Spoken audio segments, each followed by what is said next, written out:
الصبح بدا من طلعته واللیل دجا۔ میں ہوں آپ کا میزبان آغا شیرازی اور آپ دیکھ رہے ہیں آغاز سحر۔ تو سب سے پہلے میں آپ سے تعارف کرواؤں، ہمارے ساتھ ایک ایسی شخصیت موجود ہے کہ جو جمعیت علماء پاکستان کے ایک انتہائی اہم رہنما ہے، علامہ عقیل انجم صاحب۔ آپ جمعیت علماء پاکستان کے سینئر رہنما ہیں اور ماہنامہ افق کے مدیر بھی ہیں، ساتھ ہی ساتھ اپنی علمی کاوشوں اور باللسان اس علمی جہد پر واقعی لائق صد تحسین ہے۔ ہمارے ساتھ موجود ہے علامہ، آپ کا بہت بہت شکریہ، آپ تشریف لائے۔ علامہ صاحب، تراویح نماز ایک ایسی نماز کہ جس میں قیام کی صورت میں ہم اللہ تعالیٰ کے حضور اسی کے کلام کو سننے کے واسطے اکٹھے ہوتے ہیں۔ یہ 20 رکعت کی نماز جو خاص طور پر رمضان میں اہتمام کی جاتی ہے، آپ کے نزدیک جو احادیث اور قرآن مجید فرقان حمید سے اور روایات سے چیزیں گزری ہیں، ذرا وہ بیان کیجیے گا کہ اس کی کس قدر فضیلت ہے تراویح کے اہتمام کی۔ بسم اللہ الرحمن الرحیم۔ آغا شیرازی صاحب، میں سب سے پہلے آپ کا انتہائی شکر گزار ہوں کہ آپ نے مجھ جیسے طالب علم کو اس بات کا موقع عطا فرمایا کہ میں ATV کی معرفت،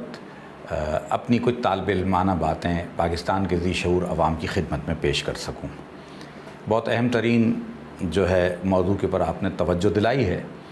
بنیادی طور پہ رمضان المبارک رسول اللہ صلی اللہ علیہ وسلم کی امت کا مہینہ ہے، بلا شبہ، اور اس ماہ مبارکہ کی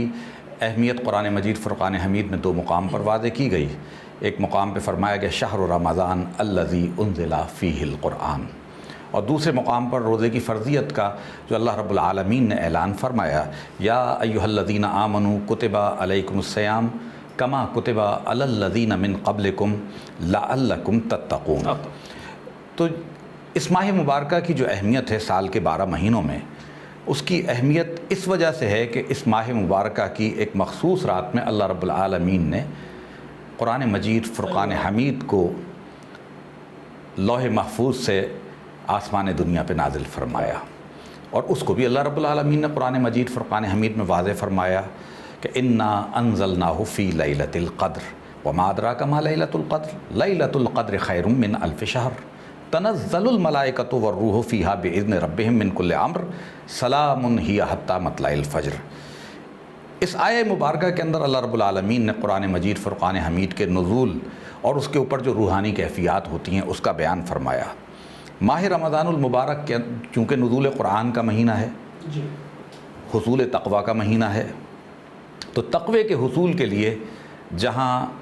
اہل ایمان پر روزہ رکھنے کی جو دن کے اندر جو ایک مشقت، ایک عبادت اللہ رب العالمین نے فرض فرمائی کہ اس کے ذریعے سے تقویٰ حاصل ہوگا، یہاں پہ مجھے آپ تھوڑا سا اگر آپ اجازت دیں تو میں چند ایک جملے عرض کرنا چاہوں گا کہ اللہ رب العالمین نے جتنی بھی اپنی عبادات رکھی ہیں، ساری عبادات کچھ نہ کچھ کرنے کا نام ہوتا ہے۔ عمل ہے، عمل ہے۔ نماز کے لیے سارے اہتمام کر کے آپ مسجد میں یا اپنے گھر کے اندر حاضر ہوں گے، رکوع و سجود کریں گے، رسول اللہ صلی اللہ علیہ وسلم کی سنت کے مطابق جو بھی آپ اعمال سر انجام دیں گے، یہ آپ کی نماز بن جائے گی۔ اگر آپ کو زکوٰۃ ادا کرنی ہے جو اللہ نے اہل ثروت کے اوپر فرض فرمائی ہے، تو آپ کو حساب و کتاب کر کے اپنے سال کی بچت میں سے پیسہ نکالنا ہے اور اس کو مستحقین تک پہنچانا ہے۔ اگر آپ حج کرنے جاتے ہیں تو اس کے لیے بھی تمام اسباب مہیا کر کے آپ کو ایک سفر کرنا ہے، اور وقوف عرفات، سعی، صفا و مروہ اور طواف کعبہ اور جملہ جو بھی وہاں حج کے جو احکامات ہیں ان کے مطابق بجا لانا ہے۔ اگر آپ جہاد کے لیے جاتے ہیں تو جہاد کے لیے بھی آپ کو سارے اہتمام کرنے پڑیں گے،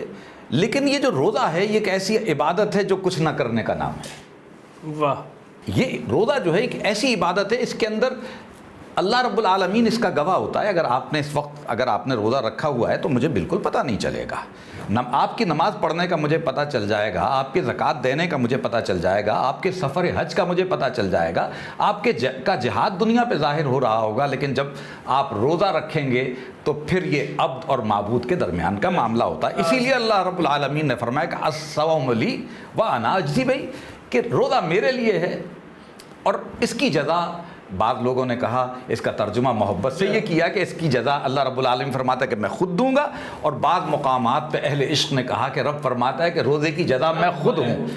ہوں روزے کی جزا۔ تو ایک تو دن کے اندر حضور صلی اللہ علیہ وسلم نے فرمایا کہ رمضان المبارک ہے کہ من صام رمضان ایمانا و احتسابا فقد غفر له ما تقدم من ذنبه، جس نے ایمان و احتساب کے ساتھ رمضان کے دن میں روزہ رکھا اللہ رب العالمین اس کے تمام گناہوں کو، صغائر کو معاف فرما دیتا ہے۔ تو اسی کے ساتھ ہی حضور علیہ الصلوۃ والسلام نے ارشاد فرمایا کہ من قام رمضان ایمانا و احتسابا فقد غفر له ما تقدم من ذنبه، کہ پچھلے جتنے گناہ کیے ہیں کوئی ایمان والا رمضان کی راتوں کے اندر اگر اللہ کی رضا کے لیے قیام کرتا ہے تو اللہ رب العالمین اس کے تمام سابقہ گناہوں کو معاف فرما دیتا ہے۔ تراویح کے لیے 6 روزہ، 8 روزہ، 12 روزہ، 15 روزہ اور 30 روزہ، اس میں کیا تفریق ہے؟ کیا یہ اس کی جو ہے وہ روایات سے اجازت ہے کہ آپ جتنے ایام میں اس کو دیکھیں میں عرض کرتا ہوں کہ دیکھیے حضور علیہ الصلاۃ والتسلیم نے رمضان المبارک کی صرف 3 شبوں میں اہتمام فرمایا، اور آپ کی اقتداء صحابہ کرام رضوان اللہ تعالیٰ علیہم اجمعین نے 3 دن کی، چوتھے دن کثرت کے ساتھ